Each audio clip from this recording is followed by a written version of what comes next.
तो चलिए आगे बढ़ते हैं इस वीडियो के टॉपिक के ऊपर। इसके पहले भी कुछ वीडियोस मैं पब्लिश कर चुका हूँ। वो वीडियोस अगर अब तक आपने नहीं देखे तो आप चाहिए तो हमारे चैनल के वीडियो सेक्शन में जाकर उन वीडियोस को देख सकते हो। तो यहाँ पर हम बात करने वाले पीवीवी इंफ्रा लिमिटेड इस कंपनी के शेयर के बारे में। बॉम्बे स्टॉक एक्सचेंज का इस स्टॉक का जो कोड है वो भी स्क्रीन के ऊपर आपको नजर आ रहा है। स्टॉक का प्राइस काफी छोटा है, 3 रुपया 72 पैसे के आसपास का, मतलब 4 रुपया राउंड नंबर यहाँ पर मैं इसका प्राइस लेके चल रहा हूँ। तो 4 रुपए के करीब स्टॉक का अभी प्राइस ट्रेड हो रहा है। लगभग 1% की तेजी इस स्टॉक में आज के दिन हमको देखने को मिली है।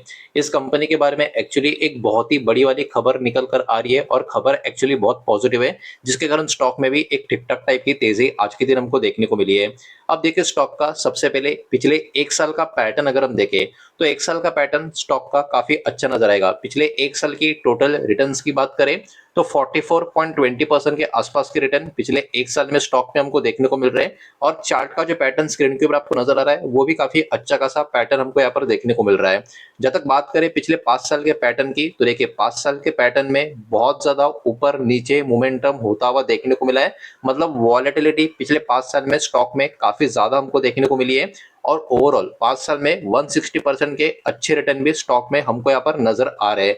तो 1 साल का पैटर्न और 5 साल का पैटर्न इस स्टॉक का जो अभी हमने देखा है उसके एक बात समझ में आ जाती है कि स्टॉक एक्चुअली पिछले 5 साल में काफी बढ़िया परफॉर्म करता हुआ हमको देखने को मिल रहा है। लेकिन अब इस स्टॉक का लॉन्ग टर्म का पैटर्न अगर मैं ओपन करके देखूं तो लॉन्ग टर्म का पैटर्न में भी बहुत सारे अप्स एंड डाउन नजर आएंगे, लेकिन लॉन्ग टर्म का पैटर्न में अभी भी स्टॉक में 32% के नेगेटिव रिटर्न्स हमको देखने को मिल रहे हैं। अभी लॉन्ग टर्म का पैटर्न कब से मौजूद है ये भी जरा देख लेते हैं। अक्टूबर 2013 से ये लॉन्ग टर्म का पैटर्न यहाँ पर बॉम्बे स्टॉक एक्सचेंज का यहाँ पर मौजूद है जो हम देख रहे हैं। अब इस पैटर्न में बहुत सारी चीजें हमको देखने को मिल रही है कि स्टॉक में बहुत ज्यादा अप्स एंड डाउन्स देखने को मिल रहे हैं, वॉलेटिलिटी बहुत ज्यादा हमको यहाँ पर देखने को मिल रही है। तो कहने की लॉन्ग टर्म में तो स्टॉक का परफॉर्मेंस उतना प्रॉमिसिंग देखने को नहीं मिलेगा, लेकिन पिछले 1 साल में और पिछले 5 साल में, मतलब लगभग पिछले 3 से लेकर 5 साल में कंपनी कुछ ना कुछ तो ऐसा कर रही है कि स्टॉक धीरे धीरे करके ऊपर की तरफ जा रहा है। उसके नंबर हमको profit and loss statement number जो होंगे वो देखने के बाद ही समझ में आ जाएंगे। लेकिन उसके पहले जो बहुत ही बड़ी खबर इस कंपनी के बारे में अभी आ चुकी है, जरा उस खबर को यहाँ पर हम समझने की कोशिश करेंगे। पीडब्ल्यूवी इंफ्रा इस कंपनी के बारे में बहुत ही बड़ा अपडेट यहाँ पर निकल कर आ चुका है। और वो अपडेट ये है कि इस कंपनी को रिसीव हो चुके हैं 2 LOA यानी 2 लेटर ऑफ अवार्ड। तो ये किसी भी कंपनी के लिए काफी बड़ी बात है। ऊपर से इस कंपनी का साइज भी काफी छोटा है, स्टॉक का प्राइस भी बहुत छोटा पेन स्टॉक का आपको नजर आएगा। तो इस कंपनी के लिए तो ऑब्वियस सी बात है, ये बहुत ही बड़ी बात यहाँ पर निकल कर आ रही है। अब ये जो प्रोजेक्ट इनको मिला है ये किसकी तरफ से मिला है? ये NHLML की तरफ से मिला है, जिसका फुल फॉर्म यहाँ पर आप पढ़ सकते हो, जो NHAI की सब्सिडरी आपको देखने को मिलेगी। तो कहीं ना कहीं काफी दिग्गज प्लेटफॉर्म से ही इनको ये ऑर्डर यहाँ पर मिला हुआ है, फर्म से इनको ये ऑर्डर मिला हुआ है, ये बात ध्यान में रखें।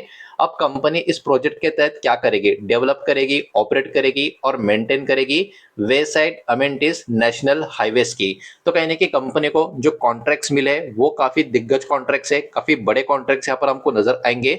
अब इसमें प्रोजेक्ट के लोकेशन कौन से ये भी जरा देख लेते हैं। तो सबसे पहले प्रोजेक्ट लोकेशंस की बात करें, नेशनल हाईवे 44 जो ग्वालियर झांसी कॉरिडोर जो है वो वहां पर का एक कनेक्शन देखने को मिल रहा है, जिसमें एनुअल रिस रेंट अराउंड 73.40 lakhs का यहाँ पर नजर आ रहा है। उसके बाद national highway 752D Ujjain Garoth corridor जो है वहां पर एनुअल लीज रेंट 1.76 करोड़ का यहाँ पर बताया जा रहा है। अब देखिए यहाँ पर इन्होंने मेंशन किया था कंपनी डेवलप करेगी, ऑपरेट करेगी और मेंटेन करेगी वे साइड अमेनिटीज नेशनल हाईवेज की। अब देखिए ये वे साइड अमेनिटीज होते गए ये भी जरा हम देख लेते हैं। ये एक्चुअली हाईवे ट्रैवलर्स के लिए रेस्ट एरियाज होते हैं, ठीक है। अब इसमें बहुत सारी अलग अलग फैसिलिटीज आपको देखने को मिलेगी, जिसमें पार्किंग होता है, फूड आउटलेट्स होते हैं, उसके अलावा वॉशरूम्स होते हैं और फ्यूल और जो बेसिक ट्रैवल्स की जो सर्विस होती है, ट्रैवलर्स की जो सर्विस होती है वो इसमें इंक्लूड की जाती है। तो इसको वे साइड अमेनिटीज यहाँ पर बोला गया है या बोला जाता है। अब देखिए ये जो प्रोजेक्ट है जो इस कंपनी को मिला हुआ है, इस प्रोजेक्ट का मॉडल को थोड़ा यहाँ पर आपको समझना होगा। ये जो प्रोजेक्ट है डेवलप किया जा रहा है under the design build operate transfer यानी DBOT मॉडल इसको बोलते हैं। इस पर्टिकुलर अंतर्गत ये प्रोजेक्ट का डेवलपमेंट होता हुआ आपको नजर आएगा। और पीवीवी इंफ्रा ये जो कंपनी बिल्ड करेगी और मैनेज करेगी ये सारी फैसिलिटीज जो एग्री किया गया कंसेशन पीरियड है उस पीरियड दरमियान। तो कहीं ना कहीं ओवरऑल देखा जाए तो इस कंपनी के लिए ये आने वाले टाइम के लिए एक अच्छी बात मानी जा सकती है। अब देखिए इसमें एक एडिशनल इंफॉर्मेशन इस रिपोर्ट में मेंशन की गई है। उज्जैन कॉरिडोर का जो प्रोजेक्ट का कनेक्शन इस कंपनी का अभी जो देखने को मिल रहा है, वहां से कंपनी को बेनिफिट मिल सकता है। बिकॉज 2028 का जो पूर्ण कुंभ मेला होगा, उसमें जो ट्रैफिक होगा, वो जो इंक्रीज होगा, उसका बहुत बड़ा बेनिफिट इस कंपनी को इस पर्टिकुलर प्रोजेक्ट के थ्रू मिल सकता है, ऐसा भी कहीं ना कहीं यहाँ पर माना जा रहा है। तो ये तो अब तक इस कंपनी को दो बहुत ही बड़े प्रोजेक्ट मिल चुके हैं उसके बारे में, लेकिन फ्यूचर पाइपलाइन की बात करें, पीवीवी इंफ्रा ये टेक्निकली क्वालिफाई होते हुए आपको देखने को मिलेगी और भी 4 वे साइड एमेनिटीज प्रोजेक्ट के लिए। तो देखिए, ये कंपनी के लिए देखा जाए तो आने वाले समय के लिए एक बहुत ही बड़ा ट्रिगर पॉइंट और टॉकिंग पॉइंट आपको देखने को मिलेगा।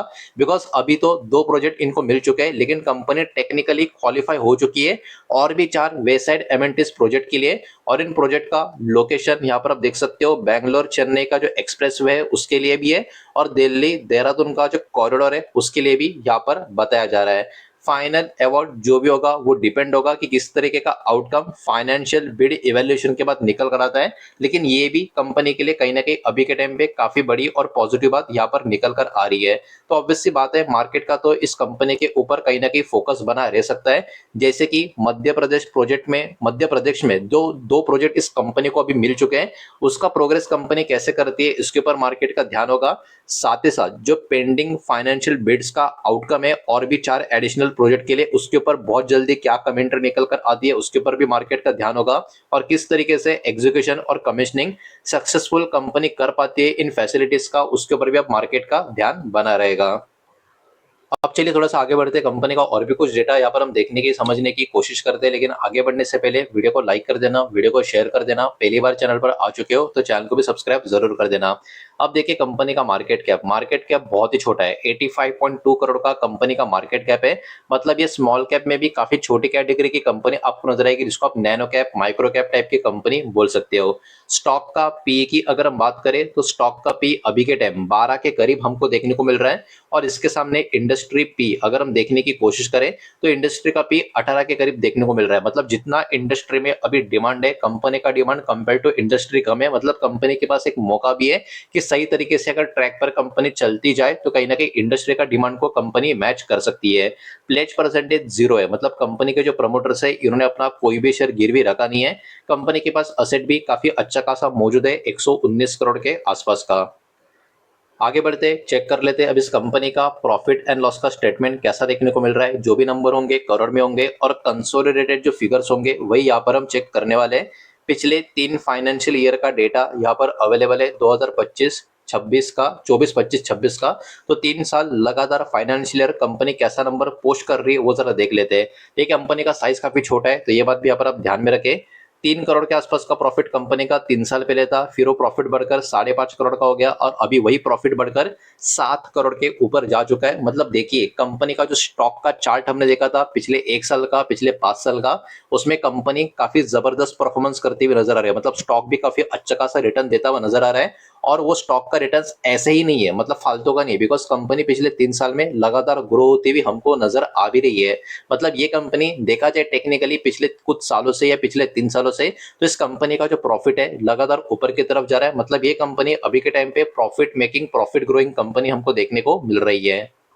अब बढ़ते आगे चेक कर लेते कंपनी का शेयर होल्डिंग पैटर्न का डेटा। जून 2026 का लेटेस्ट पैटर्न यहाँ पर मौजूद है। अब तक जितना भी डेटा कंपनी का हमने देखा काफी इंप्रेस था। छोटी साइज की कंपनी होने के बावजूद भी कंपनी के नंबर्स काफी बढ़िया थे, प्रोजेक्ट भी कंपनी को मिले हुए हैं, लेकिन शेयर होल्डिंग पैटर्न उतना प्रॉमिसिंग नजर नहीं आ रहा। बिकॉज प्रमोटर्स की होल्डिंग को अगर आप देखोगे वो सिर्फ और सिर्फ 21.5% के करीब की आपको नजर आएगी। एफएस की तो कोई भी होल्डिंग नहीं है, डीएस की भी होल्डिंग नहीं है। तो बचा हुआ जो पूरा का पूरा स्टेक है वो पब्लिक के पास है 78.51% के करीब का। तो ये आइडियल शेयर होल्डिंग पैटर्न तो बिल्कुल भी नहीं है, जहां पर कंपनी के प्रमोटर के पास स्टेक कहीं ना कहीं काफी कम नजर आ रहा है। और एफएसडीएस का तो यहाँ पर कोई भी आप कह सकते हो इन्वेस्टमेंट तो देखने को नहीं मिल रहा। तो शेयर होल्डिंग पैटर्न कंपनी का बिल्कुल भी अच्छा नहीं है, बिल्कुल भी प्रॉमिसिंग यहाँ पर देखने को नहीं मिल रहा। इसको ओके पैटर्न भी बोलना ठीक नहीं होगा, बिकॉज यहाँ पर मेजोरिटी शेयर होल्डर अभी भी पब्लिक होल्डिंग हमको देखने को मिल रही है। लेकिन अभी के टाइम जो बहुत बड़ी खबर कंपनी के बारे में निकल कर आ रही है कि 2 प्रोजेक्ट कंपनी को मिल चुके हैं और 4 प्रोजेक्ट के लिए कंपनी ऑलरेडी क्वालिफाई हो चुकी है। तो उसके ऊपर भी कहीं ना कहीं मार्केट का नजर फोकस बना रह सकता है। यही सारा डेटा इस वीडियो के माध्यम से आपके सामने प्रेजेंट करना था। जो भी डाटा मैंने आपके सामने प्रेजेंट किया है सब कुछ एजुकेशनल, इन्फॉर्मेशनल, न्यूज़ पर्पस के हिसाब से ही है। किसी भी तरीके का इन्वेस्टमेंट का एडवाइस या स्टॉक का रिकमेंडेशन मैं आपको दे रहा नहीं हूँ, ना ही मैंने आपको दिया है। इस बात को भी यहाँ पर आप ध्यान में रखें। उम्मीद करता हूँ वीडियो समझ आया होगा, पसंद आया होगा तो वीडियो को लाइक करें, दोस्तों से शेयर करें। पहली बार चैनल पर आ चुके हो तो सब्सक्राइब भी कर देना। और कोई भी स्टॉक में निवेश करने से पहले खुद की स्टडी रिसर्च जरूर करें, फाइनेंशियल एडवाइजर की सलाह जरूर लें। मिलते हैं नेक्स्ट वीडियो में, धन्यवाद।